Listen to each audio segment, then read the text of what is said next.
Sorry sir, please மன்னிச்சிடுங்க. எனக்கு அது தெரியாது. என்ன, நான் உன்னை ஈஸியா போக விடுவேன்னு நினைச்சியா? சூட்டுக்கான பணத்தை கொடுத்துட்டு போ. இல்லைன்னா என்ன? இல்லைன்னா என்ன? ஓ வாவ், இவன் இன்னொரு பரதேசி மாதிரி இருக்கான். இந்த ரெஸ்டாரண்டோட ஸ்டாண்டர்ட் ரொம்ப குறைஞ்ச போச்சு. ஒழுங்கா என் வைஃப் கிட்ட இப்பவே மன்னிப்பு கேளு. ப்ளீஸ். நான் மன்னிப்பு கேட்கணுமா? நான் யாருன்னு உனக்கு தெரியுமா?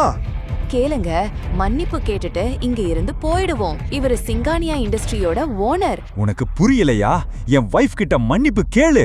இல்லன்னா என் வைஃப் கிட்ட மன்னிப்பு கேட்காத இந்த நாளை நீ எப்பவும் மறக்க மாட்ட. அந்த பணக்காரன் அபினவ் சொன்னதை கேட்டு கடும் கோபமடைகிறான். மொத்த ரெஸ்டாரண்டும் அவர்களை வேடிக்கை பார்த்து கொண்டிருந்தது. நான் இந்த சிட்டியோட மிக பெரிய வைர வியாபாரி. மக்கள் செல்வாக்கு, பணம், மினிஸ்டர்ஸ் எல்லாரும் என் பாக்கெட்ல இருக்காங்க.